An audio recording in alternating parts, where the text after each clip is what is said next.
Hi எல்லோரும் எப்படி இருக்கீங்க? நான் வளர்க்குற குட்டி தோட்டம் இதான் ரம்பை. இந்த பிரியாணிக்கெலாம் போடுவாங்களா அது. அப்புறம் இது வந்து பார்த்திங்கன்னா பெரிய வெங்காயம் வீட்டில் முளைச்சி வந்தது. அதை தூக்கி அப்படியே சைடில் ஓரமாக நட்டு வச்சாச்சு. இது வந்து லெமன் கிராஸு கஷாயம் பறிச்சும் போது பார்த்திங்கன்னா லெமன் ஸ்மெல் அடிக்கும். இது வந்து மஞ்சள் கரிசலாங்கண்ணி, நல்ல சளிக்கு ரொம்ப நல்லது. குழந்தைங்களுக்கு சளி பிடிக்கும்போது நெய்யில் வதக்கி கொடுத்தீங்கன்னா சளி அப்படியே வெளில வந்துடும். அப்புறம் எங்கள் வீட்டில் பூத்த ரோஜா,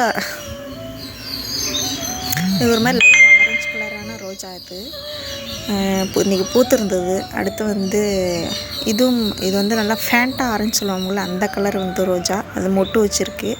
அடுத்து பக்கத்தில் பார்த்திங்கன்னா இது வந்து ஒயிட் கலர் ரோஸ். அது இன்னும் மொட்டு வைக்கல, துளுன்னு வைக்கல, வாங்கிட்டு வந்ததுலேருந்து அப்படி இருக்குது. இது வந்து இந்த ஊசி மிளகாய், காந்தாரி மிளகான்னு சொல்லுவாங்க.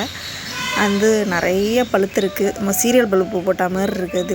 இது வந்து கொடி பசலை. அது வந்து போகிறதுக்கு இடம் இல்லாமல் பக்கத்தில் கயிறு கட்டி அதில் ஏற்றி விட்டாச்சு. ஏன்னா வாசலில் தான் வச்சுருக்கேன் குட்டியாக, அதனால் அதில் ஏற்றி விட்டாச்சு. நல்லா பெரிய பெரிய அழகெல்லாம் நல்லா வந்திருக்கு, பசுமையாக இருக்குது. அடுத்து இது வந்து துளசி, எல்லாருக்கும் தெரியும், வீட்டு வாசலில் தான் வச்சுருக்கேன் துளசி.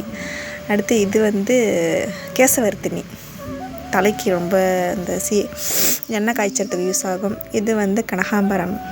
அடுத்து பக்கத்துலேயுமே இது வந்து தானாக முளைச்சி வந்து மிளகாய் செடி, அதை அப்படியே விட்டுட்டு நல்லா காய்க்குது. இது வந்து எங்கள் வீட்டில் வெளில இந்த பட்டன் ரோஸ்ன்னு சொல்லுவாங்கள்ல, கலர் கலராக பூக்கும். அது ஒடிச்சு அப்படியே வச்சேன். இப்போ